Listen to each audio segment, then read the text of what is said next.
진행하겠습니다. 구한성 연구원 삼성바이오로직스 녹십자. 예, 들리시나요? 네, 발표해 주세요. 예, 먼저 어제 실적 나온 녹십자부터 말씀드리겠습니다. 매출액은 컨센 소폭 상회했고요. 영업 손실이 170억 정도로 생각보다 적자폭이 컸습니다. 일단 이해성으로 인센티브가 70억 정도 증가한 부분이 있고요. 연구비 35억, 그다음 홈쇼핑 지급 수수료 79억 등이 증가했습니다. 영업 외에 따라서 무형자산 상관에 따른 손실이 반영되어서 약간 시장에서 입장한 것과 좀 실망스러운 실적이 나왔고요. 하지만 어제 이제 주가 낙폭이 크지 않았던 데는 올해 좀 기대하는 것들이 많기 때문입니다. 헌터라즈 중국허가 2분기에, 그리고 브랜디너스 중국허가 4분기에 기대하고 있고요. IBIG 차세대 10% 제재가 연말에 허가 시청을 앞두고 있어서 이번에 그 목표 주가를 5,000원 하향하는 데 그쳤습니다. 그래서 IBIG 미국 가치를 4,000억을 처음 반영했고요. 목표 주가 14만원, 투자 의견 바이 유지합니다. 그다음 삼성바이오로직스는 최근에 이제 주가 상승 때문에 관심이 많으신데요. 역시나 삼성바이오로직스뿐만 아니라 론자, 우시바이오와 같은 이 바이오 CDMO 분야의 메인 플레이어들이 다 주가 수익률이 좋습니다. 지난 1개월 동안 삼성바이오로직스 21%, 론자 16.8%, 우시바이오 17.5% 주가가 상승했고요. 작년 기준으로 YOY 매출 성장률이 57%, 32%, 44%로 이쪽 분야의 그 실적 고성장이 모든 부분에서 나오고 있습니다. 아무래도 지금 저는 글로벌리 바이오 벤처 창업 건수라든가 R&D 파이프라인 증가가 폭증하고 있고요. 그래서 이 부분들이 다 CDMO 수요로 몰리고 있습니다. 그래서 이렇게 실적 성장과 주가 상승이 나타나고 있다고 보고, 그다음 최근에 이제 글로벌 리스크온 환경에서 미래 가치에 대해서 보다 공격적인 가정 적용이 가능하다는 판단 하에 DCF를 적용해서 목표 주가 63만 원으로 기준 52만 원에서 상향 조정합니다. 이상입니다. 결국은 이번에 그 CDMO 쪽의 성장성으로 모든 주가를 설명하시는데 바이오 에피스 쪽의 지금 동향은 어떤가요? 그쪽은 별다른 변화 없는 건가요? 일단 그 바이오젠 실적 발표에서도 나타났지만 인라이드라든가 베네팔리 유럽에서 잘 팔리고 있고요. 그 다음에 지난주에 이제 파이자가 실적 발표를 했는데 이제 재밌는 얘기를 했습니다. 이제 파이자도 인플렉트라에 이어서 리투산 시밀러라든가 허페틴 시밀러 같은 항암제 쪽 시밀러를 미국 출시를 했거나 앞두고 있는데요. 이제 파이자가 이제 공식적으로 코멘트한 게 인플렉트라 때는 류마티즘이기 때문에 만성질환이기 때문에 미국 시장에서 여러 가지 이제 그 인센티브 가격 방어 전략이라든가 그다음에 이제 시장에서 이제 비용 절감 효과가 헬스케어 관련된 사람들의 페이어들의 비용 절감 효과가 크지 않았다라고 보지만 항암제 시밀러는 다를 것이다. 미국 시장 초기 침투를 굉장히 공격적으로 자신감 있게 보고 있고요. 그래서 최근에 트룩시마가 미국에서 숫자가 조금씩 잘 나오기 시작했고, 동사 또한 에피스 또한 올해 상반기 중에 허스틴 시밀러 그리고 하반기 중에 아바스틴 시밀러를 미국에서 출시를 앞두고 있어서 바이오 시밀러 미국 시장에 대한 특히 항암제 쪽에 대한 전망이 밝다라고 보고 있습니다. 이 캐파상으로는 동사가 지금 제일 큰데 매출액상으로는 론자가 또 크네요. 그럼 지금 현재 가동률은 지금 어떻게 되는 상황인가요? 아무래도 그 론자가 좀 더 퀄리티 좋은 계약들이 많다라고 보시면 되고요. 그 고객사들도 이제 큰 빅파마들이 많고 셀 세라피라든가 진 세라피 쪽으로 좀 더 이제 고부가 같이 한국으로 넘어간 부분도 있고, 심지어 ADC 같은 경우는 전 세계에서 이렇게 CMO를 해줄 수 있는 부분이 론자만 가능합니다. 그래서 분명히 이제 매출 기준으로 넘버원인 그 도미넌트한 그 지위가 론자가 있고요. 캐파상으로는 최근에 이제 삼성바이오로직스가 급격히 증가를 시키다 보니까 지금 캐파는 36만 리터 이제 가장 큰데요. 일단 그 상공장 18만 리터 중에 지금 거의 한 20%도 제대로 가동을 안 하고 있기 때문에 향후에 이제 매출 그로스가 상공장 쪽에서 이제 수치만 잘 나온다면 훨씬 세게 볼 수 있는 상황이고요. 아직까지는 이제 그 후이트 캐파를 못 채운 종사의 실적이지 않나 그렇게 보고 있습니다. 네, 이어서 NC소프트 안재민 연구원이요. 네, NC소프트 먼저 말씀드리겠습니다. 저희 이제 게임 업종 탑픽 계속 유지하고 있고요. 목표 주가를 기존 75만에서 80만 원으로 상향하겠습니다. 리니지 2M이 저희가 예상했던 것보다 매출이 지금 상당히 좀 높게 나오고 있는 상황이고요. 저희가 시장에서 제일 높게 보고 있는 축인데도 그걸 상회하는 실적들을 이제 기록을 하고 있습니다. 하반기 중에 이제 대만이랑 일본이 출시를 할 거고요. 21년 중에 추가적으로 아이온2나 블레이드 앤 소울 2의 한 종이 출시가 될 예정입니다. 그래서 신작 모멘텀 저희 계속 있다라고 저희 판단하고 있고요. NC가 그동안 이제 밸류에이션 디스카운트를 받았던 게 이제 리니지 1하고 M, 그러니까 결국은 같은 리니지 1 IP죠. 그래서 여기에 의존도가 높았다는 건데 이제 2M으로 인해서 성과를 좀 확인했고요. 해외 쪽이 이제 비중이 낮은 거는 아마 하반기에 일본이랑 대만 쪽 출시하는 거에 따라서 이제 성과가 좀 갈리지 않을까 싶습니다. 4분기 실적이 이제 숫자 영업이익상으로만 보면은 좀 이제 부진했는데요. 실제로 매출이 좀 이연되는 부분들이 이제 한 340억 정도가 발생을 했고, 이 부분, 리니지 2M 이제 인센티브들이 좀 반영이 됐습니다. 그래서, 실적은 크게 걱정은 안 하셔도 되는 숫자다라고 저희는 판단하고 있고요.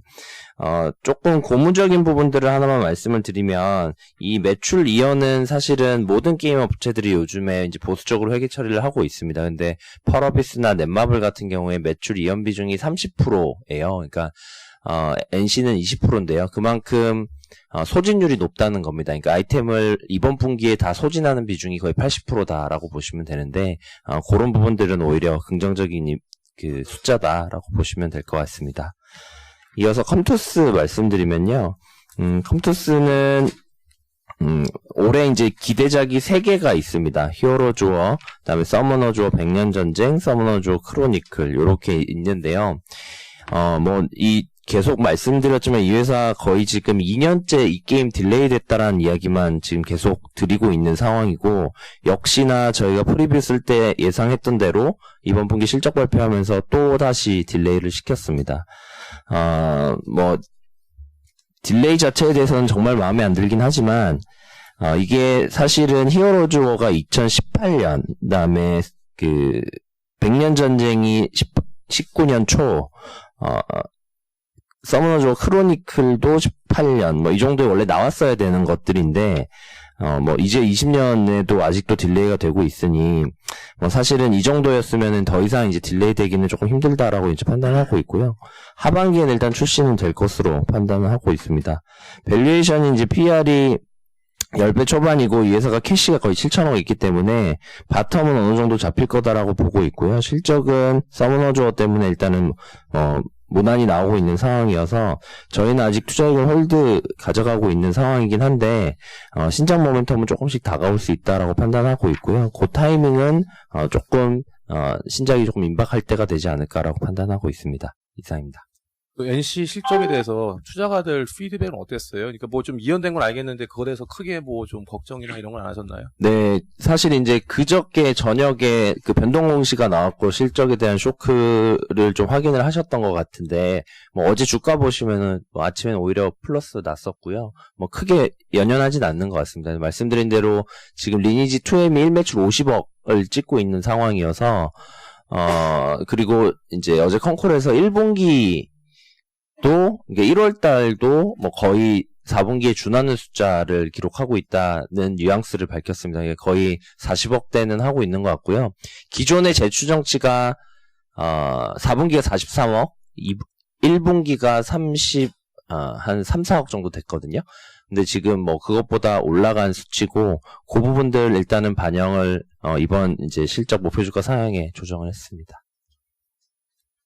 저희가 그 하반기에 일본이랑 대만 쪽 좀 출시 기대감도 있다고 말씀하셨는데, 실적 추정체 저희는 그럼 좀 이거 반영 했나요? 아니면 아직은 반영 안 한 상황인가요? 반영은 해놓긴 했는데요. 상당히 미미하게 반영을 해 놓은 상황이고요. 추가적으로 좀 일정이 좀 확정이 되어야 그 시기를 조금 더 명확하게 넣을 수 있을 것 같아서 지금은 최대한 보수적으로 4분기 거의 끝단에다가 반영 일부만 해놨습니다. 목표주가 상향이 실적 상향은 근건데 사실 21년까지 실적은 별로 오른 게 없잖아요. 린 모델에서 어디가 올라간 거죠? 20년 추정치 아니고 21년치 추정치를 상향을 했고요. 저희는 이제 그 게임 매출을 상향을 하면 그 해보다는 이제 그 다음 해가 이제 이연돼서 올라가는 효과가 있기 때문에 그 부분들 반영했고, 그래서 목표 주가 올라가는 폭은 조금 제한적이었습니다. 2021년 실적 상향, 순이익 기준으로 7% 올라가는 정도 수준으로 상향했습니다. 네, 이어서 CJ제일제당 조미진 연구원. 예, 시장 발표 드리도록 하겠습니다. 업종내 탑핑가점 유지하고 목표 주가는 34만원에서 36만원으로 상향하겠습니다. 제당이 작년에 이제 주가 흐름이 별로 좋지 않았는데 크게 두 가지로 보고 있습니다. 첫 번째로는 이제 가장 기대가 큰 가공식품 사업 부분에서 수익성이 좀 안 좋았던 부분과 그리고 이제 재무 구조가 악화됐던 부분이었던 것 같습니다. 근데 이번 4분기 실적 발표를 통해서 이 부분들이 확 개선된 모습들을 보여주었습니다. 우선 4분기 말씀드리면요, 뭐 잘 나올 거라 예상을 했는데 예상 수준은 훨씬 뛰어넘는 어닝 서프라이즈를 달성을 했습니다. 우선 전 사업 부분에서 수익성이 개선되었고요. 가공식품 부분부터 보시게 되면 3분기부터 말했던 대로 이제 판촉 효율화를 진행을 했고 이 부분으로 인해서 수익성이 좀 개선이 됐고요. 또 이른 설 시즌으로 인해서 설 선물 세트가 좀 미리 반영이 되면서 가공식품 부분의 영업이익이 영업이익률이 1.4%포인트 정도 개선이 되었습니다. 바이오 부분 같은 경우는 뭐 라이신이나 트립토판 같은 경우는 판가가 좀 하락하였는데 워낙 수익성이 좋은 헥산이나 뭐 알지닌 같은 고마진 쪽의 매출이 좀 상승을 했고요. 여기에 좀 원가 절감까지 더해지면서 영업이익률이 좀 크게 향상을 했습니다. 생물자원 부분 같은 경우는 계속 이제 아프리카 돼지열병 영향으로 돈가가 안 좋아서 계속 3분기까지는 적자를 내고 있었습니다. 근데 4분기 때 이제 그 베트남 쪽에서 돈가가 좀 연말에 급등을 했고요. 여기에 플러스로 인니 쪽에서 사료의 원재료인 옥수수 가격이 좀 하락을 하면서 흑자 전환에다가 또 수익성이 9.5%까지 올라가면서 좀 크게 개선되는 모습을 보여줬습니다. 그래서 이 전 사업 부분의 수익성이 개선을 하면서 이제 3분기 때 말했던 조금 양적 보다는 질적 위주로 가겠다라고 했던 부분들이 가시화되는 모습을 보여줬고요. 또 여기에 플러스로 이제 순차익금이 굉장히 크게 줄었습니다. 연말에 되게 여러 가지 유유자산을 매각을 하면서 그 부분에 대해서 업데이트를 드렸는데요. 물류 제외 기준, 그러니까 대통 제외 기준으로 지난 3분기에 거의 7조까지 차익금이 올라갔었는데 이 부분이 2.1조 정도 감소가 되었습니다. 이로 인해서 뭐 연간으로 봤을 때 이자 비용도 줄어들게 되고 이 부채 부분에 대한 그런 부담도 줄어들어서 좀 다 체력이 달라졌다라고 좀 말씀드릴 수 있을 것 같고요. 이 달라진 체력을 기반으로 해서 좀 더 이제 수익성이 더 회복되는 모습들은 2020년에 좀 더 본격화될 것으로 보고 있습니다. 이상입니다. 비용 같은 경우는 전반적으로 업계가 어느 정도 좀 하향 안정화된 추세로 간다라고 좀 봐도 될까요? 우선은 제당이 전 부분에서 거의 1등을 차지하고 있어요. 근데 제당이 양적 성장을 중심으로 계속 하다 보니 사실 이 내수가 전반적으로 그렇게 막 크게 증가하는 모습을 보이지 않는 가운데서 좀 그 안에서의 경쟁이 굉장히 치열했던 것 같습니다. 근데 제당이 사실 좀 많이 힘들어지면서 이 부분에 대한 부분들이 확실히 완화가 되고 제당을 중심으로 해서 뭐 최근에 이제 동원 F&B도 실적 발표가 나왔지만 전반적으로 말씀하신 것처럼 마케팅 비용이나 그런 경쟁들이 조금 완화되는 모습들이 좀 나타나는 것 같습니다. 진천공장 가동률 얼마큼 올라갔는지 하고요. 슈완스 현재 상황 좀 설명 주세요. 네, 가동률은 일단은 78%까지 올라갔고요. 햇반 같은 경우는 거의 100% 수준이고요. 다만 이제 조리육 부분들이 그때 2분기 때도 말씀드렸지만 2017년에 처음에 이제 예상했던 수준보다 수요가 조금 감소한 상황이라서 아직 이제 50% 조금 넘은 수준이라고 보시면 될 것 같습니다. 그리고 슈완스 같은 경우는 사실 뭐 영업 이익이나 뭐 매출 같은 경우 부분은 계속 잘 나오고 있는 부분이고요. 다만 이제 4분기 때는 그때 2분기 때 말씀드렸던 부분이 이제 PPA라고 이들의 유형, 무형 자산의 가치를 재산정을 했고 이 부분이 약간 이제 원래 슈완스에서 언더밸류 되었던 부분들이 있어서 다시 이제 부호를 올려주면서 이 유무형 자산 상각 부분들이 이제 매분기 붙는다라고 좀 말씀을 드렸는데요. 이 부분이 예정에 이 내부적으로 원래 평가했던 그 기간보다 좀 더 이제 외부 감사가 좀 빨리 반영을 해라라고 해서 그게 조금 상각의 총액은 처음에 말씀드렸던 거 동일하지만 그 기간이 조금 앞으로 당겨졌다고 보시면 될 것 같아요. 그로 인해서 이제 2019년에 반영된 부분이 원래 분기당 150억 정도였는데 4분기 때 한 200억 좀 넘게 반영이 됐고요. 그리고 2020년에도 원래는 분기당 120억으로 줄어들 거라 봤는데 150억 수준으로 반영이 될 것 같습니다. 그리고 지금 상황 영업 쪽으로 말씀드리면 B2B 부분은 이제 재당하고 슈안스하고 다 영업 통합을 했고요. 그래서 지금 이제 본격적으로 영업을 같이 하게 될 거고요. 또 지금 B2C 같은 경우는 크로거 쪽에 지금 아시안 매대를 설치해서 지금 테스트 작업을 하고 있습니다. 지금 2개 점포에 하고 있는 상황이고요. 이게 테스트가 잘 되면은 미국 전역의 크로거로 아마 그 재당 기존에 있는 만두 같은 제품들이 확산이 될 것을 보여주고 있습니다. 그럼 2020년에는 이 슈안스 인수 효과까지도 좀 더 본격화된 모습을 보실 수 있을 것으로 예상이 됩니다. 지금 추정치에는 그런 부분들은 사실 뭐 제대로 반영되어 있지 않다라고 좀 보셔도 될 것 같아요.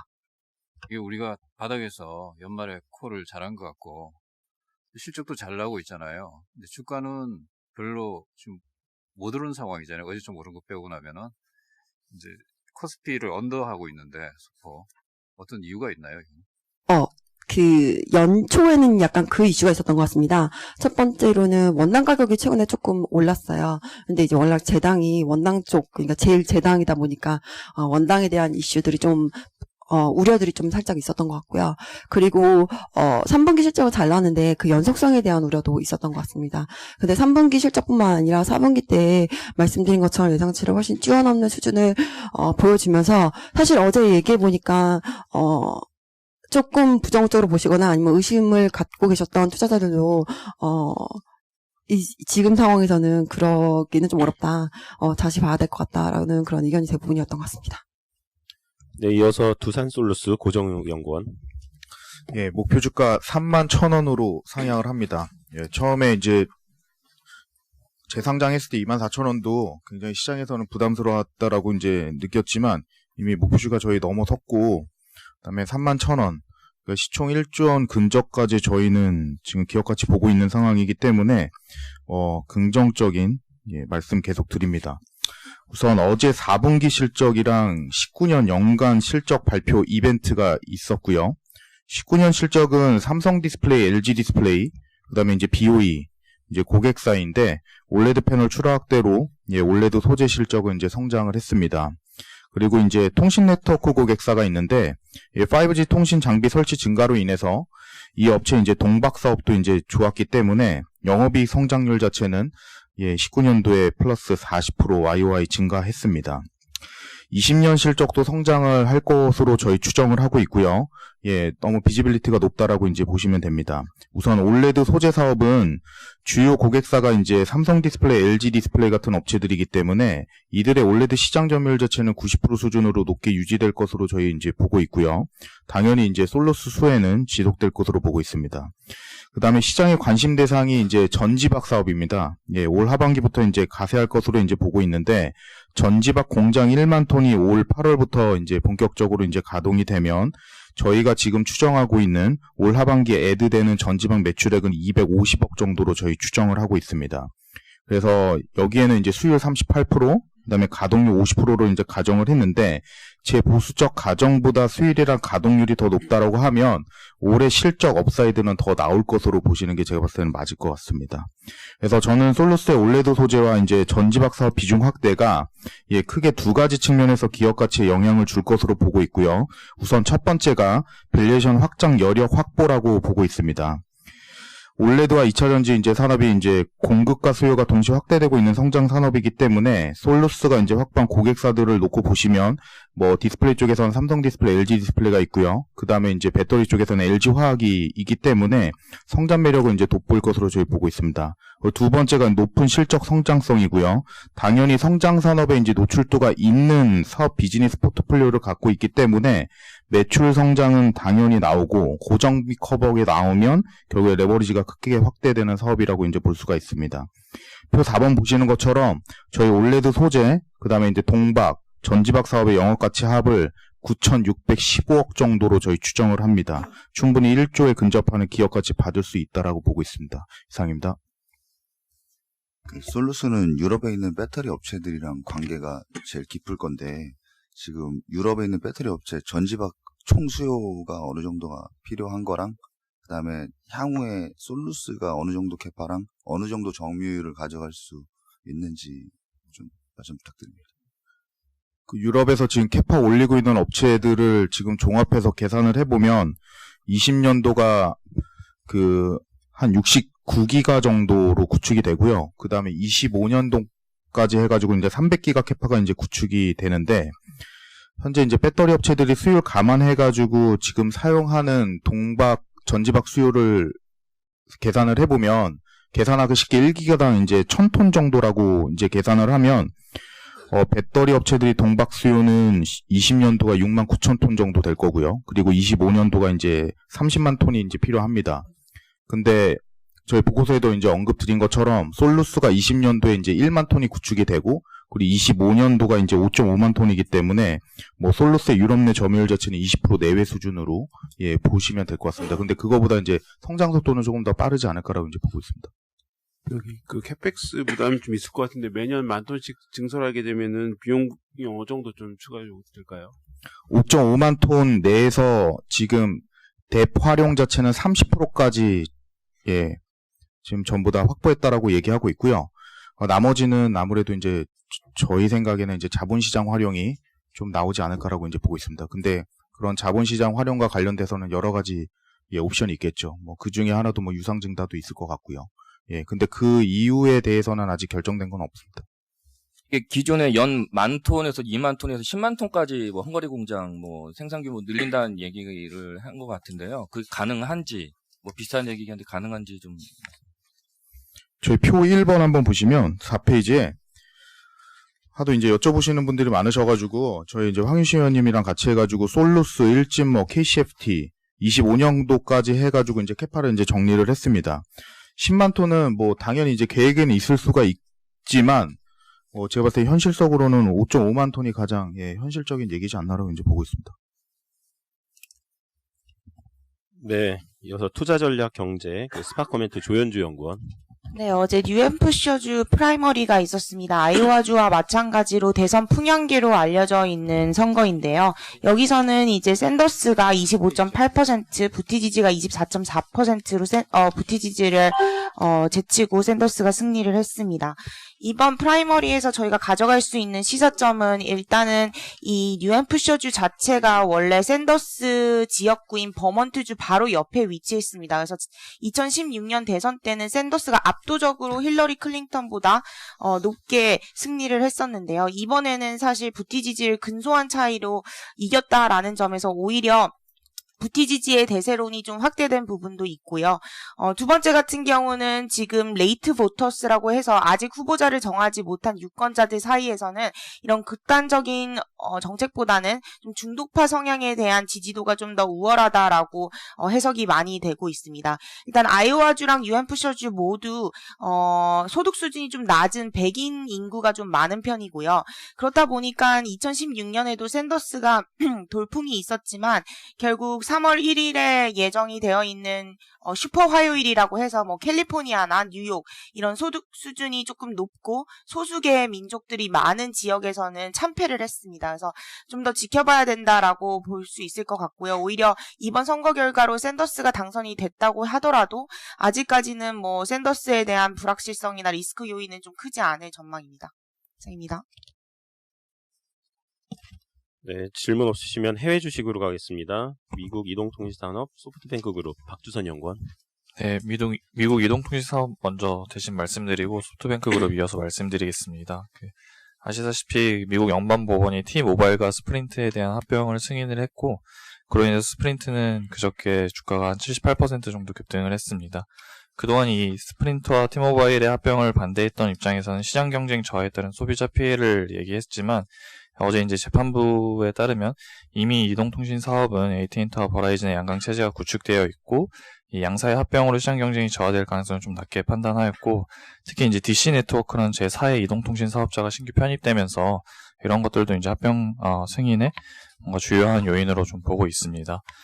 저희는 기존 통신 사업자인 버라이즌이나 AT&T가 AT&T에 미치는 피해는 좀 제한적이다라고 보고 있고요. 그 이유는 이제 양사 모두 뭐 콘텐츠 서비스나 결합 상품에 있어서 이미 스프린트나 T모바일보다 우수한 입지를 다지고 있기 때문에 크게 위협은 되지 않을 거다라고 보고 있습니다.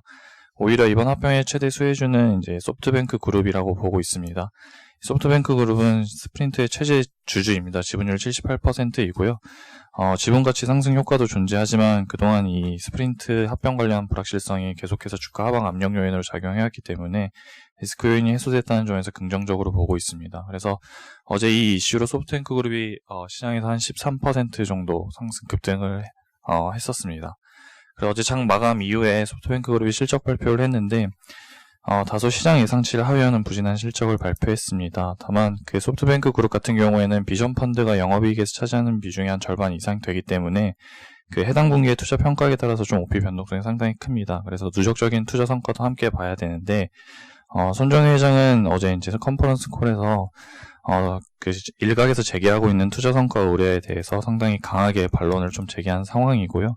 그를 통해서 이제 현재 상황을 좀 상당히 자세하게 공개했습니다. 비전 펀드가 투자한 기업 중에서 상장한 우버나 가던틀스, 슬랙 이런 기업들에 대한 총 투자 수익률은 지금 45%에 이르고 비전 펀드 전체적으로도 수익률이 11%에 이르면서 상당히 비전 펀드가 여전히 순항하고 있는 상황입니다.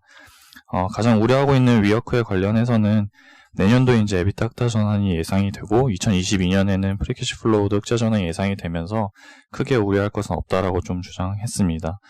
그리고 최근에 불거진 이 엘리엇 3가지 제안에 대해서는 가장 이슈가 되고 있는 비전 펀드 투명성과 관련해서는 구체적인 방법론을 공개하진 않았지만 투명성 제고를 위해서 노력하겠다라고 분명히 언급했고 다만 이제 전체적인 투자는 앞서 언급한 대로 잘 되고 있으니까 좀 걱정하지 말라는 듯한 들어 이제 이야기를 좀 주로 이제 이야기를 좀 많이 했습니다. 최근에 이제 소프트뱅크가 3일 동안에 한 22% 급등을 하면서 어제 약간 실적 실망감이 존재하고 좀 단기 급등에 따라서 일시적인 주가 조정 가능성은 있지만 전반적으로는 주가 상승 기조 이어갈 것으로 기대하고 있습니다. 특히 양호한 투자 성과에 대한 이런 것들이 다시 투자자 사이에서 부각이 되고 있고 엘리엇 주주 제안에 대해서 긍정적으로 답변한 거는 소프트뱅크 그룹의 저평가에 대한 논의 확대에 좀 기여할 수 있을 거다라고 보고 있습니다. 이상입니다. 네, 이어서 채권 전략 전병환 연구원 대표이세요. 네, 1월 달에 금리가 이제 크게 하락했고 그 이후에 어제도 그렇고 이제 시장 금리는 조금씩 반등하고 있는 상황인 것 같습니다. 그래서 이제 유동성 공급에 대한 기대, 중국의 부양책에 대한 기대 등으로 2월 달 이후에 당분간은 금리가 좀 상방 압력을 받을 것 같다라고 판단을 하고 있고요. 그래서 상대적으로 1월 달에 좀 부진했던 자산군이 뭐 EM 달러 내지는 좀 하이힐드 이런 부분들 단기적으로 아웃퍼폼할 수 있을 것으로 예상되는 국면에 온 것 같습니다. 그래서 지금까지 지속적으로 말씀드렸던 신흥국 달러 국채 EMB도 꾸준한 성과를 지금까지도 이어오고 있고 앞으로도 이어갈 것 같다라고 말씀을 드릴 수가 있겠고요. 금리 하락 국면에서 이제 TLT 같은 기존에 추천드리던 초장기 국채에 대한 추가 매수는 좀 겠지만 차익 실현을 한다면 갈 수 있는 부분들이 신흥국 국채 내지 달러 회사채라고 보고 있고 또 최근 달러도 워낙 강하기 때문에 달러 채권에 투자하는 게 좀 유리하지 않겠냐라고 판단하고 있습니다. 네, 이어서 크레딧 ETF 쪽 간단히 말씀드리면은 일단 선진국 크레딧 ETF는 앞서 말씀드린 대로 뭐 선진국 국채금리 하락하면서 투자등급은 성과가 1월에 좋았고 하이힐드 같은 경우에는 좀 부진했는데요. 다만 2월에 좀 반등하는 모습을 보였고 지난달에 말씀드렸던 ANGL 미국 그 펄른엔젤 회사채 ETF 같은 경우에는 1, 2월 둘 다 지금 플러스 성과되면서 안정적인 모습 보이고 있습니다. 이번 달에 뭐 말씀드릴 ETF는 신흥국 달러 ETF인데요. 신흥국 달러 회사채 ETF인데요. 요거는 JPM CEMBI 지수를 추종을 하고 있고 신흥국 회사채에 투자하는 ETF인데 투자 등급이 한 60%, 하이힐드 한 40%로 이제 좀 그런 등급적인 좀 안정성과 좀 금리도 같이 겸비하고 있는 그런 ETF라고 보시면 될 것 같습니다.